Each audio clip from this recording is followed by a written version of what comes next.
सारी समस्या का हल एक लोटा। हमको खुद समझ में नहीं आया कि ये भारत में चलती चलती कथा दुबई कैसे पहुंच गई। हमें भी नहीं समझ में आया, एकदम 3 दिवसीय कथा कैसे दुबई आ गई। पर तुम्हारी भक्ति में कहीं ना कहीं भोले बाबा ने आपकी अविरल भक्ति को स्वीकार किया है, इसलिए ये शिव महापुराण की कथा भारत की भूमि से कुबेरेश्वर धाम से चलती चलती दुबई की इस पवित्र भूमि पर आई।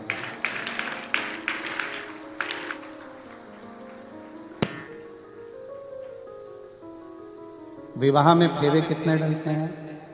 7।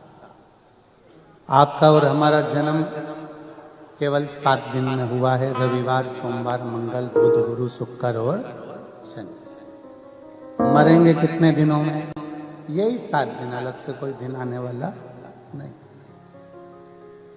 भगवान कृष्ण ने जिस गोवर्धन पर्वत को अपनी उंगली पर उठाकर रखा, वो कितने कोस का है? 7 कोस। भगवान कृष्ण ने अपनी उंगली पर जिस पर्वत को उठाकर रखा, कितने दिन तक उठाकर रखा? 7 दिन तक।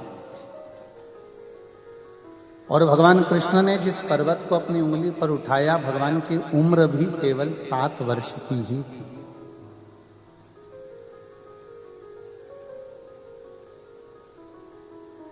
और जिस दुबई में आप और हम कथा सुन रहे हैं, इसके भी 7 ही प्रदेश है।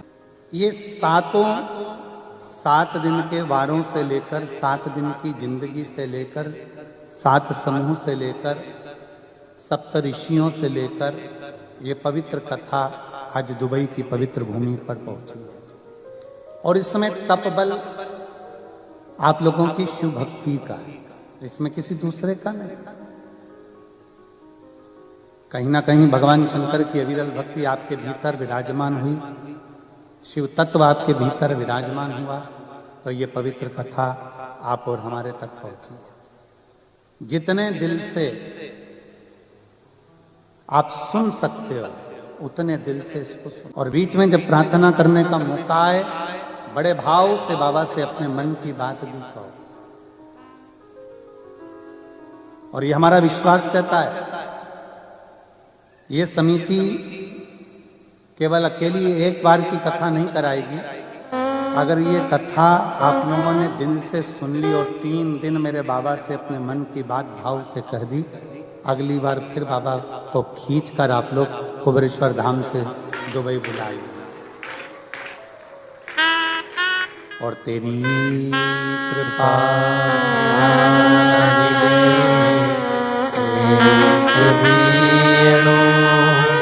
लेते हैं श्वास, तेरी कृपा से तनो तनो। बखान क्या करूं मैं राखों के ढेर का, चपटी भवोत में अजजाना कुबेर का। गंगाधार मुक्ति द्वार ओमकार तू, भोले ओमकार तू। आयो शरण तिहारी शंभो तार तार तुम। ये शिव की कृपा से प्राप्त है, भगवान शंकर की करुणा से, उनकी दया से, उनकी उदारता से प्राप्त होगा। जिस दिल से, जिस भाव से, जिस स्नेह से आप इस कथा को स्वीकार करेंगे, उस भाव से ये कथा आपके भीतर पहुंचकर आपका कल्याण करेगी। 24,000 श्लोक हैं शिव महापुराण के अंतर्गत, करोड़ों करोड़ों शब्द हैं शिव महापुराण के अंतर्गत। अब उन शब्दों में से आपको क्या शब्द अपने जीवन में उतारना, क्या अपने जीवन में ले सकते हो, वो लेने का प्रयास। कितना ग्रहण कर सकते हो, उतना ले।